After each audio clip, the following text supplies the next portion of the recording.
Hey, what's up, guys? Welcome back.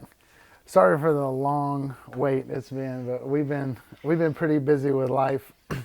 Well, Noah So here, busy. and Noah here has won championship in basketball since then. Yeah. We closing on our house pretty soon, so it's getting all done, and we've had a ton of orders. I got a fair amount of cups over here to do. So today I wanted to do a video. I've been asked a lot throughout the years, certain basic functions of the laser, and actually have just installed Lightburn on another laser that's over here off camera. So I'm going to try to do a series of videos. First we'll outline Ezcad and go through some things that we've learned on it, right?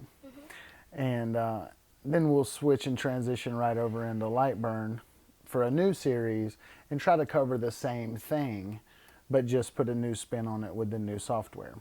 So with that being said, here we go.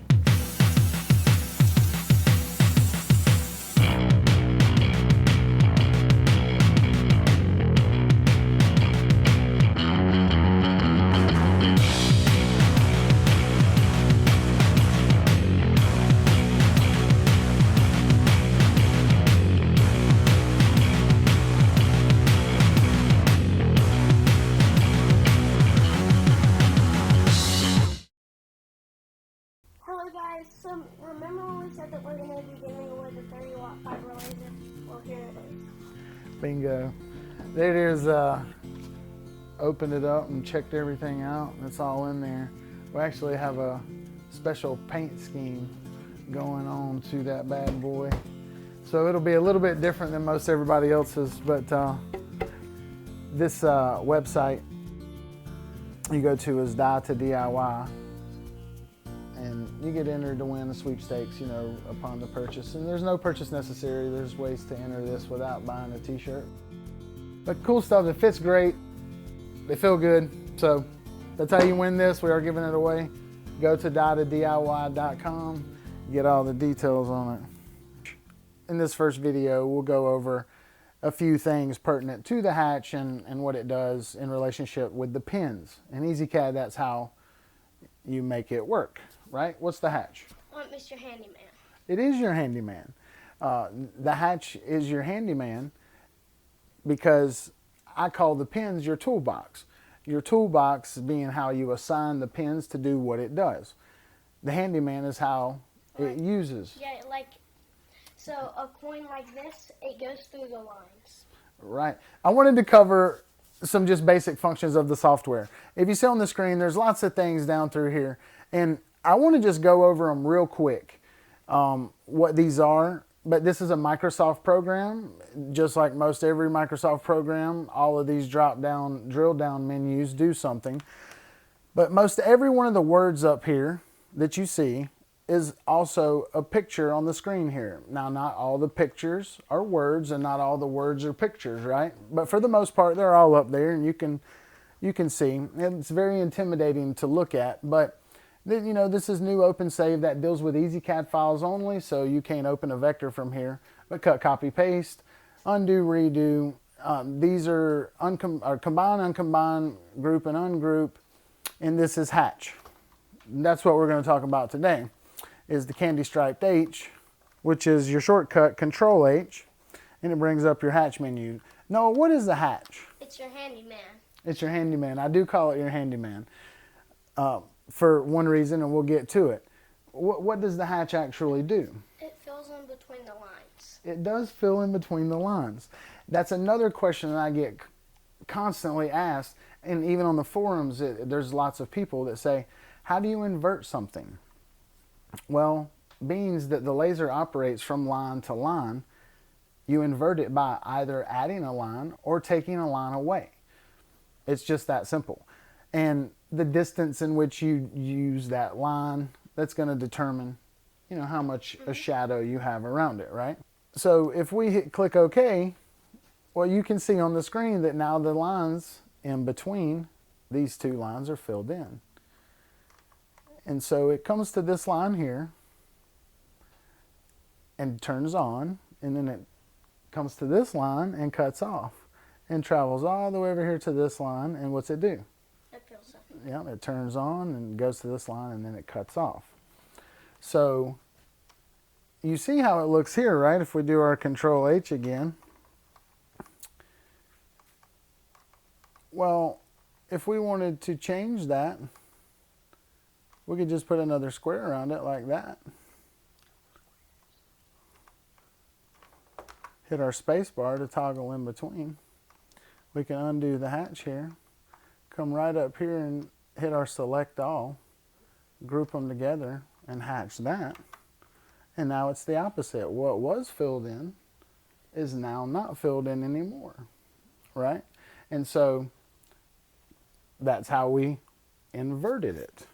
And which would likewise be the same thing if we ungrouped it and deleted those outer two and only hatched this guy. It would just be a square, right? Make sense? So Control Z undoes that. Like I said, lots of the shortcuts that you would use in any Microsoft program work here. You know, Control Z, Control X, Control C, Control V. So Control Z is undo. Control X is cut.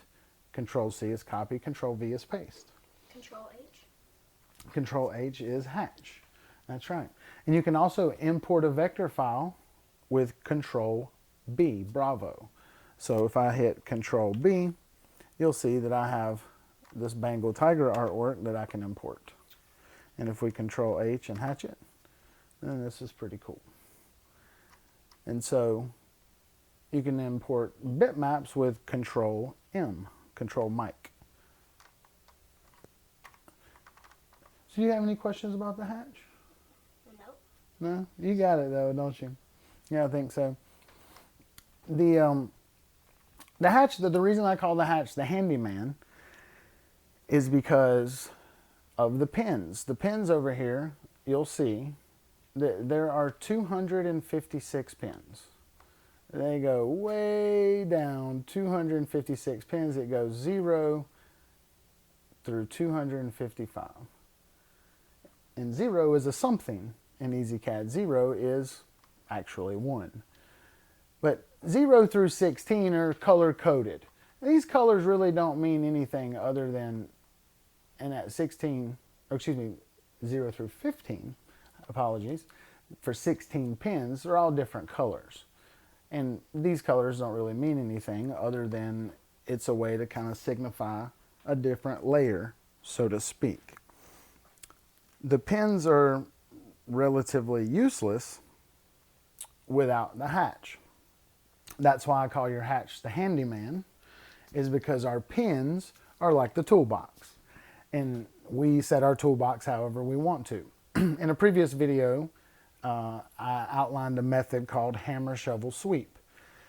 And I actually went ahead and set the pins up here, and you can see on the right side of the screen where my mouse is, that our first pin, well, we'll deselect the art so we're not changing the color of our art. But our first pin is set up for my jackhammer, right? The jackhammer is a jackhammer. What's the shovel? What's the shovel? It's a shovel. Yeah. And what's the sweep? It's the broom. A sweep. Yeah, you sweep with the Yeah. broom. He just swept the floor a little while ago. He's a good lad.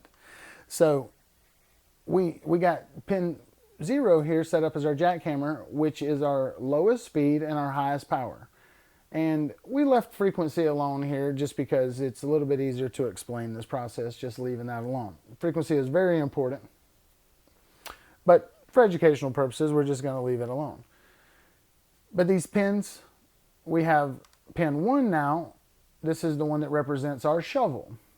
And so we've increased our speed and decreased our power, because just like in the real world, when we're using a jackhammer, it's going to be really slow and it's going to be really powerful. But a shovel doesn't take as much effort and you can work at a little bit quicker. So we've increased our speed, just like in the real world, and we've decreased our power here. And this is a linear, so it's easier to see, but I went up on speed by double, right? We were at 1,000, I went to 2,000, and we were at 100% power and dropped it down to 75. And on our third pin, which is pin 2, Very confusing.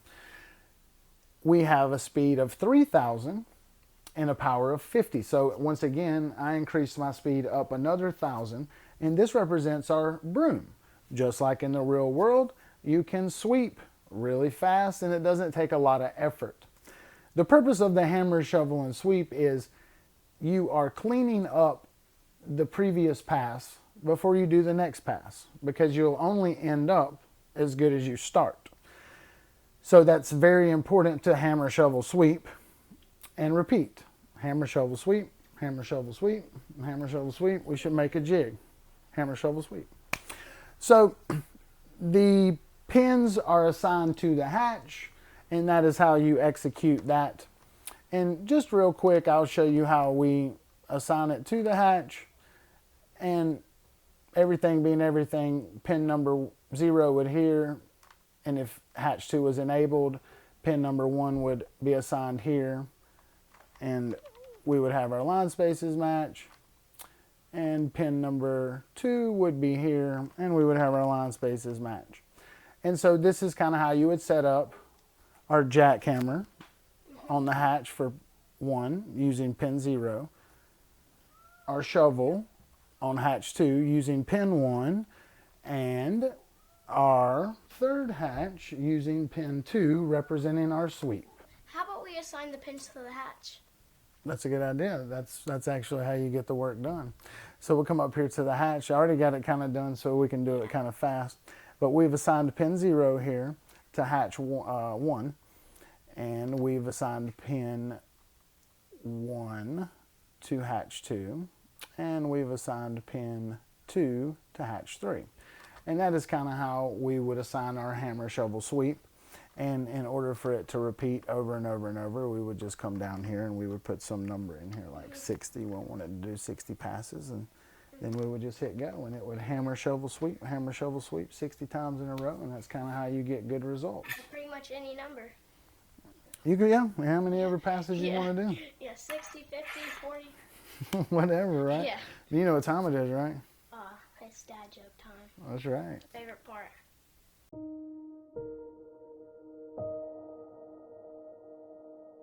Without further ado, dad jokes. Hey Dad, do you know how celebrities say cool?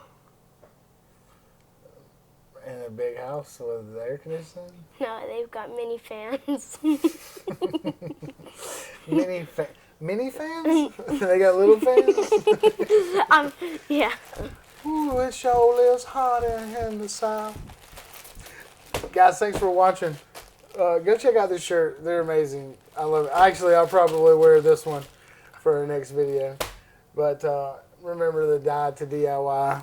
Get the sweet shirt and get entered to win in for the laser. Yep. And of course, you can get all of our cool stuff. All the coupon codes from our past videos are still active. I haven't deactivated any of them. So you can go to our website, laserableitems.com, and pick up any of that cool stuff. If you don't want to buy anything, you can go get you a free coin sample. So how about that? Yeah, a free coin sample. You do good. So thanks for watching. I hope you learned a little bit about the pins in the hatch. We'll try to cover the same type of scenario in Lightburn for you. For all the people out there that's been begging me to do Lightburn videos, here you go. I'm going to do them. And as soon as we get through the basics of it, me and Noah are going to recreate his coin that we did in Ezcad. All right. In Lightburn, so it'll be downloadable also on our website. This sounds good. Yeah, there you go. Sweet. Thanks for watching. We'll see you next time.